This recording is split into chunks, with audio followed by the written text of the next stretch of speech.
नमस्कार साधकों। अष्टावक्र गीता का हर अध्याय हमें यह याद दिलाता है कि मुक्ति कोई भविष्य का लक्ष्य नहीं बल्कि हमारा अपना शाश्वत स्वरूप है। आज हम सुनेंगे अध्याय 15 का संदेश, जहां अष्टावक्र ऋषि राजा जनक को बताते हैं कि सहज और पूर्ण स्वतंत्रता कैसे पाई जा सकती है। लेकिन अगर आपने चैनल को सब्सक्राइब नहीं किया है तो अभी कर लीजिए, ताकि आने वाले सभी अध्यायों की वीडियो आप तक बिना विलंब के पहुंच सकें।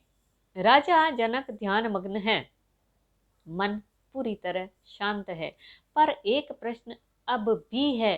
ज्ञान मिलने के बाद जीवन कैसा होता है? क्या साधक को कुछ और करना पड़ता है? अष्टावक्र गंभीर किंतु कोमल स्वर में कहते हैं, राजन, जिसे अपने सच्चे स्वरूप का बोध हो चुका है उसके लिए कोई साधना शेष नहीं। वह संसार में रहते हुए भी निष्कर्म है। जैसे आकाश में उड़ते बादल आकाश को छू नहीं सकते।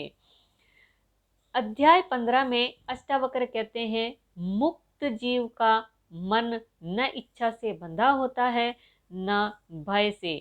वह किसी वस्तु में आकर्षण या विकर्षण नहीं रखता।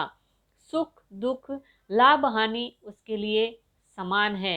यह अवस्था न कठोर तप से आती है न बाहरी नियमों से, बल्कि आत्मा की सच्चाई को पहचानने से आती है। अष्टावक्र कहते हैं, मुक्त पुरुष संसार में जो कुछ भी करता है वह बस होता है, उसमें मैं कर रहा हूं का भाव नहीं।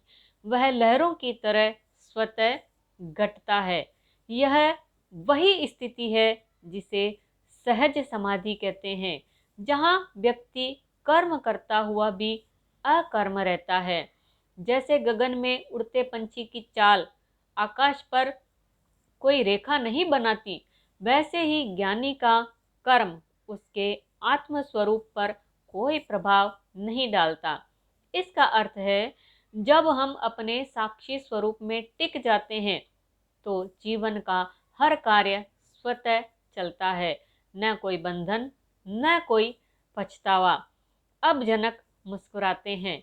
अब उन्हें गहराई से समझ आता है कि मुक्ति पाने के लिए किसी विशेष तपस्या की आवश्यकता नहीं, सिर्फ जागरूक होकर जीना ही पर्याप्त है।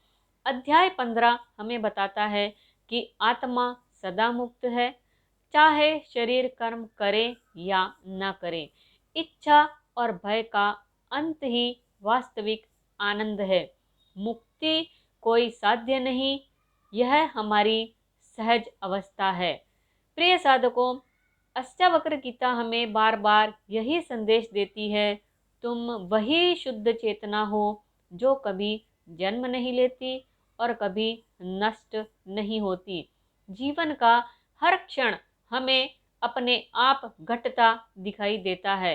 बस साक्षी बनो और देखो कि तुम पहले से ही मुक्त हो। हरिओम।